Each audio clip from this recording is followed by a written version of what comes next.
Hello there, friends. Welcome back to another episode of Generation Tech. My name is Alan. In the Ahsoka finale, we get a really interesting setup for the next season. In our last video, we focused on what will be happening to the individuals who are stuck on Peridia. This includes Baylan Skoll, Ahsoka, Sabine, and Professor Huyang. It seems like the tone of that story arc will be more mystical. They're in a new galaxy and potentially facing ancient evils with immense power. It all has a very legendary feel, but equally as important is the second story arc, which has been teased ever since the second season of The Mandalorian, when Ahsoka first meets Morgan Elsbeth, and that is the return of Thrawn to the Star Wars galaxy. Now tell me, where is your master? Where is Grand Admiral Thrawn? These two ladies have some great fights, and as far as I'm concerned, as long as Morgan Elsbeth's body is in the same galaxy as Ahsoka's, there's no reason why we can't have a third duel. I mean, it's just a gut wound. Morgan Elsbeth deserves a video of her own, honestly, because thanks to her, and really only her, Thrawn is now back in the Star Wars galaxy and ready to create a lot of havoc. The surprising thing is he doesn't return to the unknown region to link up with the Chiss or link up with other Imperial Remnant forces. Instead, he heads to the planet of Dathomir.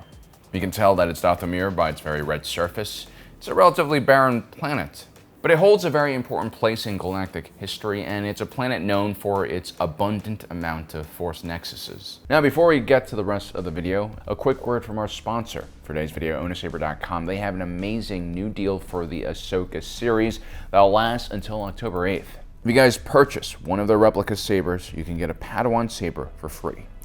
Saber's replica category features some truly beautiful looking blades. But the hottest thing right now to get is the Samurai, modeled after the pair of blades Ahsoka Tano uses in the series.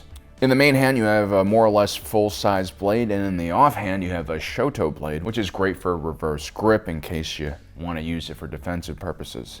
I'm not much of a dual-wield kind of guy. I much prefer something a bit stronger and heftier, like this dark saber. It's just a symbol of leadership for the Mandalorian people. No big deal. And yeah, there's definitely a weight to this hilt, almost as if it bears all of the responsibility of the Mandalorian suffering throughout the ages. Very good craftsmanship. To take advantage of this deal, simply add both the replica saber and Padawan saber of your choice into the cart, and the discount will be automatically applied at checkout. Take a look at the description down below for more information about this deal, and don't forget to use our promo code EWOK, that's all caps, for an additional $15 off. You see, during the Clone Wars, two major Dathomiri figures, a Night Sister known as Asajj Ventress and a Night Brother known as Darth Maul, would become involved with the Sith. And as a result, the planet's future would be intertwined with the chaotic Sith faction. Asajj Ventress would become the apprentice for Count Dooku, aka Darth Tyrannus, and Darth Maul would train beneath Darth Sidious. Darth Maul would eventually lose a duel in the lower half of his body during the Naboo crisis. Asajj Ventress would become a bit too powerful for Palpatine's comfort and force Dooku to abandon her in the middle of the Battle of Solus to the Republic. Both apprentices were assumed to be dead, but Dathomiris are pretty hard to kill. I mean, even a Chiss like Grand Admiral Thrawn knows this. Death and resurrection are common deceptions played out by both Night Sister and Jedi. Thrawn is an astute historian, and he knows the history of this planet and of these people. When Asajj Ventress and Maul were betrayed by their masters, they sought revenge in their own ways. Asajj Ventress would reconnect with the Night Sisters and Mother Talzin and formulate a plan to assassinate Count Dooku. They would actually send assassins to his home on Sereno, but ultimately failed to bring this powerful Force user down. As a result, Dooku would launch a retaliatory attack with General Grievous's droid army. Although the Night Sisters were skilled fighters and had generations of undead Night Sisters prepared for their defense, they would eventually be overwhelmed. The oldest Great Mother Daka would be slaughtered, and the Night Sisters more or less ceased to exist. You see, in the years leading up to this conflict, Mother Talzin, one of the Great Mothers of one of the Night Sister clans, did the unthinkable. She united all of the Night Sister tribes into one clan. By making them so powerful, they were able to really expand their influence, but at the same time, they're relatively easy to destroy because they're all in one place. Only a few Night Sisters would actually survive, like less than a dozen. This includes Merrin from Jedi Fallen Order. You would also have Morgan Elsbeth and Asajj Ventress, and of course Mother Talzin would survive as well, but only for a short period of time. You see, Maul had survived his horrific injury on Naboo, and he would actually start his own faction known as the Shadow Collective. Maul would take on an apprentice known as Savage Opress, and he would actually draw the ire and attention of Darth Sidious. The Sith viewed any Force users who were outside of their control as a threat to their power, and so Darth Sidious started targeting Maul as well. Now the thing about Maul and Asajj is, like all Dathomiri, when they run out of options, they usually return back home. They were very, I guess, clan and tribal focused people. When Maul turns to Dathomir, Grievous launches one last invasion against Maul and his Shadow Collective, and during this skirmish, Mother Talzin is killed by Grievous. And so Dathomir is as much of a tomb world as Peridea is, and the Night Sisters that remain, well, they're either focused on revenge or they're focused on reviving their civilization. To the Night Sisters, family and clan is everything. When you face one Night Sister of Dathomir, you face us all! Even in death, Night Sisters are still loyal to each other, and individuals who are tough enough to survive, like Morgan Elsbeth and Merrin, are singularly focused on one thing. The only problem is both Merrin and Morgan Elsbeth don't really understand who was behind the devastating attacks on their world. I think they believe that either the Separatists or the Republic or the Jedi are somehow involved, when it really in fact was Darth Sidious, the Empire, aka Thrawn's former master. But anyway, this is what really explains why these Great Mothers are so keen on helping Thrawn. It's not just about the escape from their planet, but their joint goals for the future. This is why Morgan Elsbeth is so loyal to Thrawn and so fanatic about finding him. It's not just about, her belief in Thrawn as a leader and as a brilliant tactician. Morgan Elsbeth wants something from Thrawn in return, and she's even willing to stay behind on Peridea and hold the line against Ahsoka and her crew because of this. And it's not just about personal loyalty. For the Empire. She's doing it for her sisters. Dathomir. And so, at the end of the day, Morgan Elsbeth is not all that different from a brainwashed and fanatic sorority girl from a state college. Absolutely terrifying. And so, in this scene of Thrawn's return to Dathomir, we see him and the Great Mothers overlooking one of the hangars inside of the Chimera, and we see these repulsor lift caskets. A lot of people ask, why did Thrawn take so long to leave the planet? I mean, why did he give Ahsoka time to actually catch up with him? Well, it's because these boxes need to be loaded onto the Chimera from the catacombs below this fort, and there are a lot of these things. He shall begin the cargo transfer as per my agreement with the Great Mothers. I have seen the catacombs. It will take some time. At least 3 rotations. We calculated in a previous video just how many caskets they have. If they have 3 rotations, and let's say Peridea has a 24-hour day and night cycle, that's 72 hours. We took a look at these loading scenes and we determined that these stormtroopers were able to move about 15 caskets onto the Chimera every minute, which leads to 64,800 caskets being loaded onto the Chimera within 3 days. Now, if they take some breaks, maybe that's a little bit less, like, I don't know, 40,000 or something like that. Now, originally we thought these boxes were caskets and were full of Night Sister corpses, similar to the burial pods that could be found on Dathomir, which means that Thrawn has at his disposal a pretty large army of undead Night Sisters. While they are definitely terrifying, as we saw during the Battle of Dathomir, they aren't really that useful against opponents equipped with blasters, and that's because these zombies are relatively stupid, they can't really use weapons, and they're only capable of rushing their enemies in frontal attacks. At the time, I began thinking to myself, is it really worth it for Thrawn to bring all of these zombies back? I mean, are they really that useful? I thought it was just something sentimental that the Great Mothers wanted to bring with them. But then we have this throwaway line from Ezra Bridger.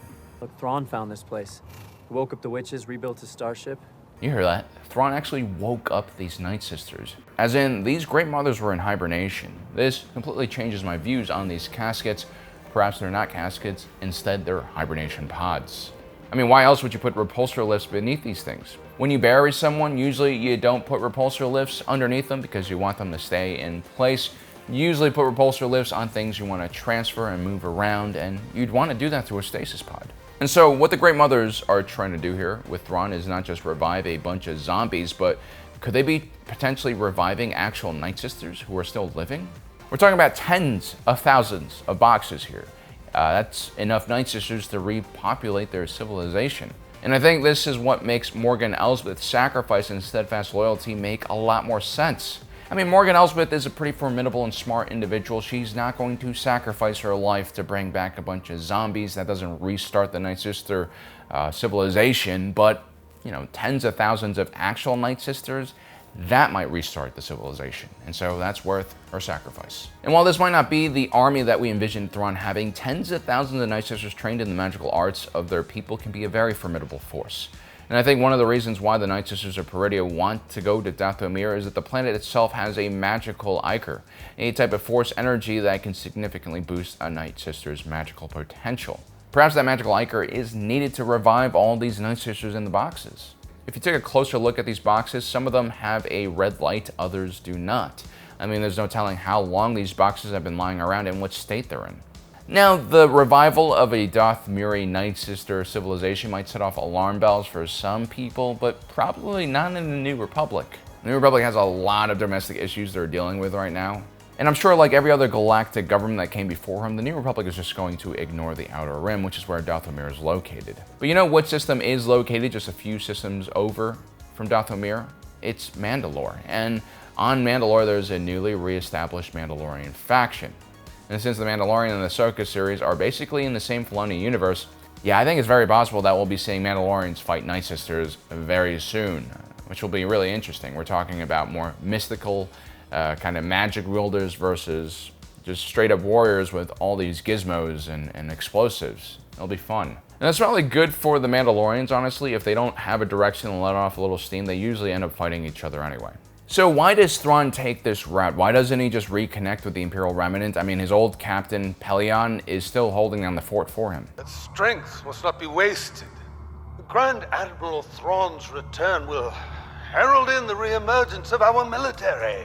Well, you guys remember the tone of that conversation? Secrets are my stock in trade. I hear whispers from one end of the galaxy to another, and never a word of Thrawn. You have spoken of his imminent return. Perhaps it's time we look to new leadership. Hear, hear. While Pellaeon and Brandel Hux seem to have access to most of the resources, the other Imperial warlords are less than loyal to their efforts, especially Moff Gideon. I mean, these Imperial warlords really should not be trusted. They had the initiative to seize power after Emperor Palpatine died, and so they're complete opportunists. They're greedy and they're selfish. And I think the only reason they remain in the fold is because they want to see how this collective can basically help them. This is why Pellaeon and Hux are hesitant to give any resources to these Imperial warlords. They are wary of where their allegiances lie. Now, Thrawn would have to tread carefully during his return. Although he is very well respected by those who know him, he's also a blue Chiss alien who is trying to lead what is a very human-centric faction. This also isn't the former Empire, where a chain of command is to be respected. What prevents one of these warlords we see in this scene from challenging Thrawn? Now, Moff Gideon, thanks to the Mandalorians, is gone, but Thrawn's power is not guaranteed here. And he brings nothing to the table as far as resources go. His Chimera is in poor shape.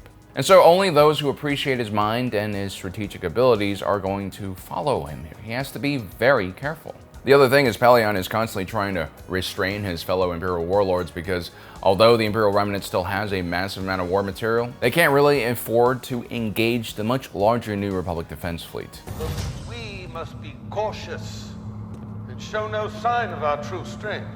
Even though they do have a lot of ships and war material left, they really don't have the economic power, logistics to continue arming these ships and repairing them. And so for now, they have to really focus on building up their strength quietly in the shadows. Moff Gideon's attack using the pirates on the non-aligned world of Navarro is a great example of how they can still attack using proxy forces. And even when Carson Teva tries to connect all the dots and bring this to the attention of New Republic bureaucrats and leaders, Navarro has reported accounts of stormtroopers in the streets and TIE fighters openly flying above. The citizens speak of Moff Gideon occupying the town, and now a pirate king is attempting the same thing? These events could all be connected. Carson Teva is basically holding up the Outer Rim territories all by himself. It's basically him and other heroes like Hera Syndulla fighting against bureaucrats and senators like Xiono who have their own political ideas and goals that run counter to the military establishment. What about the conflict on Mandalore? Exactly my point. Gideon was a warlord acting on his own. There's no proof of a greater conspiracy and thus no immediate threat to this republic. This is troubling. Even with Ezra Bridger returning to the galaxy from another galaxy, I have a slight feeling that individuals like Senator Ziono, bureaucrats like Colonel Tuttle, are going to try and stall any attempts by more hawkish New Republic officers to stop Thrawn. And so if Thrawn has this large proxy force of Night Sisters, he can seize a lot of territory and resources before the New Republic realize what's going on. And that's because Dathomir, like Navarro, lines outside of New Republic space. And so they can conquer stuff out there. And right now, it's unlikely so soon after the Galactic Civil War that citizens of the New Republic will have a stomach for further conflict anyway. But I guess that is how republics function. They are designed by purpose to take into account opposition voices and perspectives. This is why, in theory, it's much tougher for a republic to go to war. You gotta have everyone agreeing on this. And I see this mainly as a positive thing, and that's because eventually Thrawn's presence will be undeniable. And at that point, these senators, if they want to keep their jobs, will have to put together some type of defense plan. And so right now, given the size of the New Republic defense fleet compared to the Imperial Remnant fleet, I think they can afford to act a little bit slower. The question is how many lives will be lost in the process. Well, guys, I hope you enjoyed today's episode. Don't forget to subscribe, hit that notification button down below. Also, let me know in the comments section below what you think is going to happen with Thrawn's return. I always look forward to looking at your comments. As usual, my name is Alan, reminding you that my allegiance is to the Republic, to democracy. I'll see you next time.